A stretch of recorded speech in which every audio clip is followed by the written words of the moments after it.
Hola a todos, bienvenidos una vez más a esta sesión de las clases de sociales de Colombia Crece.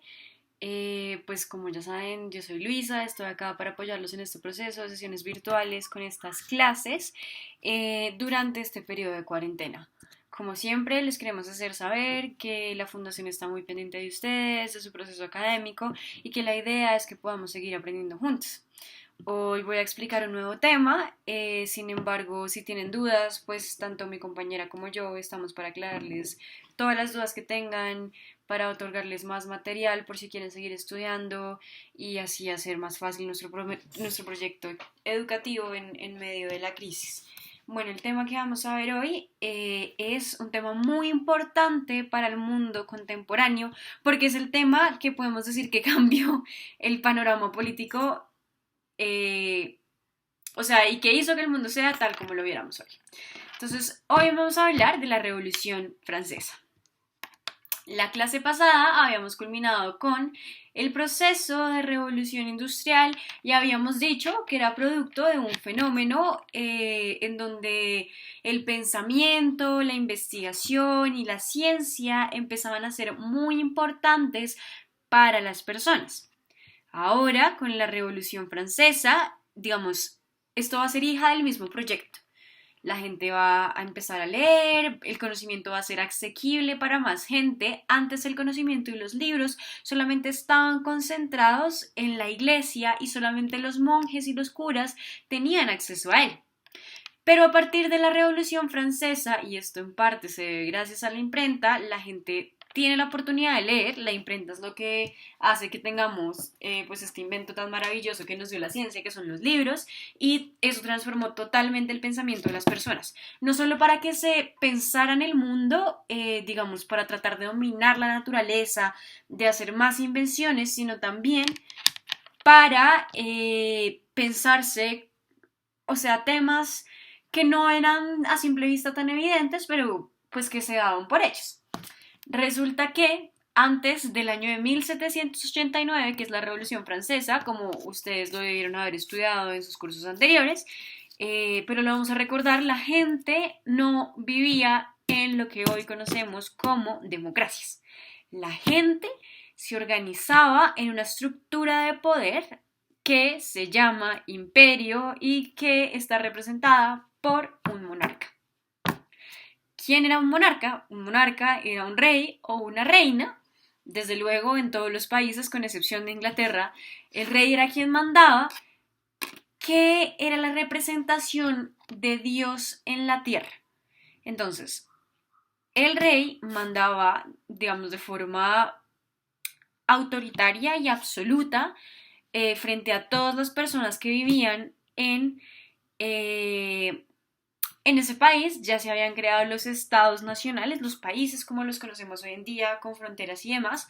Colombia era parte del virreinato de la Nueva Granada, de un país que se llamaba España y que tenía un rey y que a nosotros nos gobernaba el rey, pero acá traían un virrey para que ejerciera ese poder y esa representación. Entonces, ¿cómo ejercían el poder los reyes?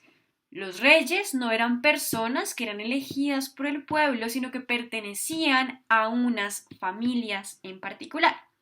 Eso quiere decir que si, por ejemplo, yo hubiese nacido en determinada familia que estaba en el poder, lo quisiera o yo no, tendría que asumir el poder a la muerte de mis padres.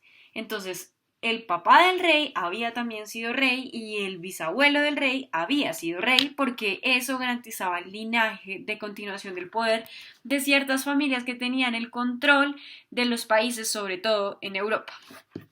Entonces, este sistema era muy importante porque no solamente hacía que el poder dependiera de una familia, sino que además habían otras familias muy poderosas en otros estados del mundo que lo que hacían era casar a sus hijos para unificar y aumentar su poderío. Y es el caso particularmente de España, donde casan a Carlos V con pues esta reina que viene de otro imperio muy poderoso, que era el austrohúngaro, y él termina siendo básicamente para su época la persona con más poder en el mundo. Bueno, resulta de que esto fue durante mucho tiempo, o sea, se mantuvo desde la Edad Media, que ya como ya habrán visto en sus clases, pues fue un periodo donde la iglesia tuvo una dominación muy importante, pero también el sistema político se regía bajo la gobernanza de los reyes.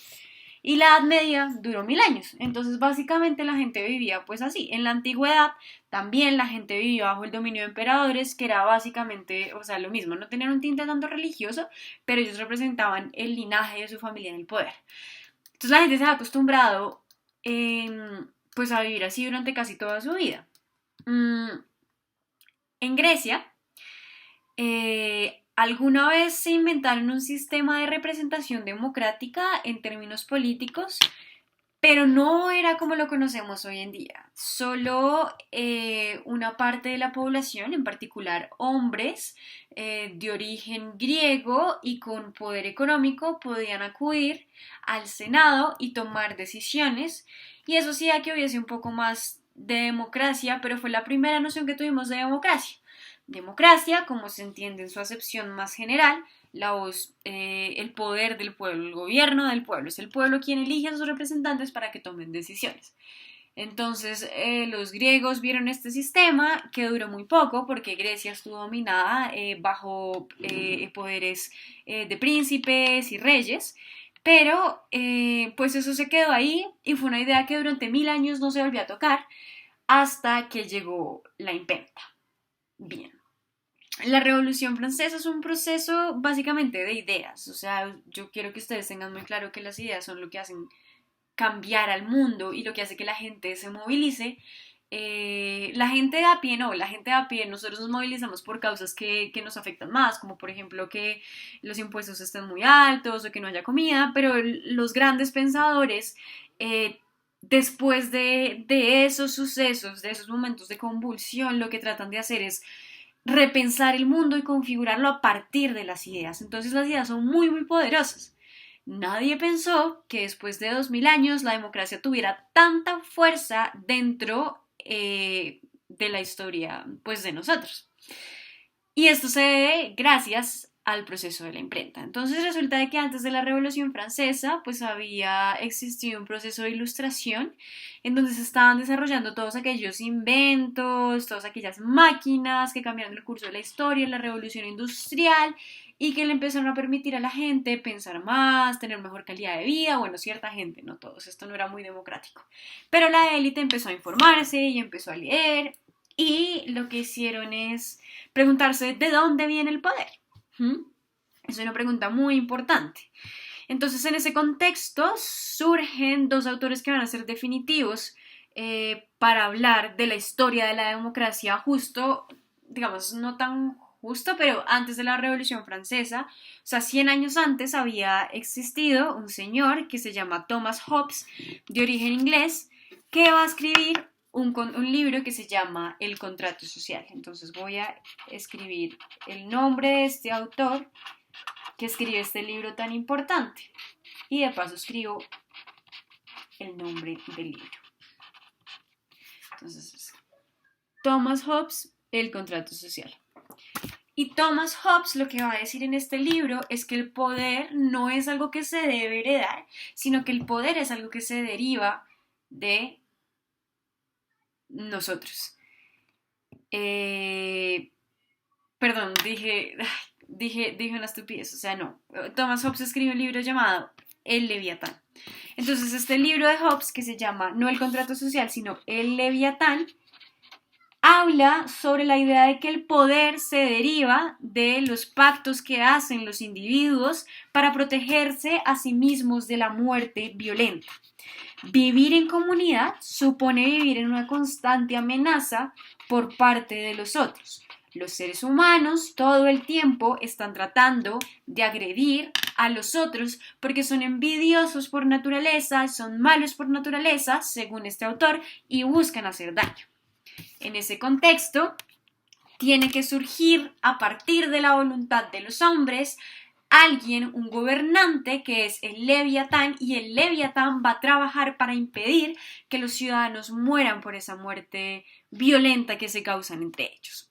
Claro, esto es una idea muy revolucionaria porque dice que el poder deviene del pueblo, a pesar de que Hobbes dice que la democracia, digamos, la división de poderes y todas estas nociones no son tan importantes porque el Leviatán puede utilizar todos los medios para proteger la vida del ciudadano.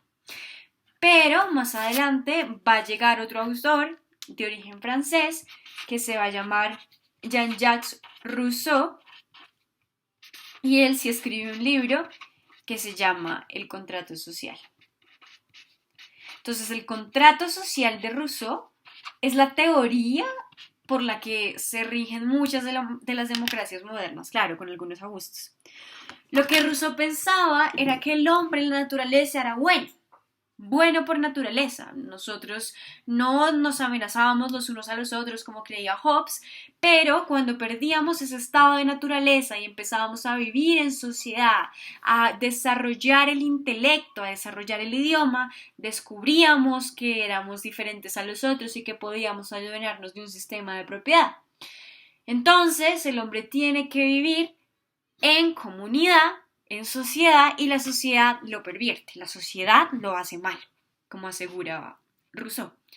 Ante esa maldad de sociedad, el hombre solamente puede, digamos, evitarlo si primero renuncia a la libertad que tenía en el estado de naturaleza, pero eso, el solo hecho de renunciar a la libertad va a valer la pena, porque en sociedad el hombre va a conseguir la capacidad de expresarse con los otros, la capacidad de tomar, digamos, decisiones dentro de los asuntos públicos. Es una representación de la democracia directa.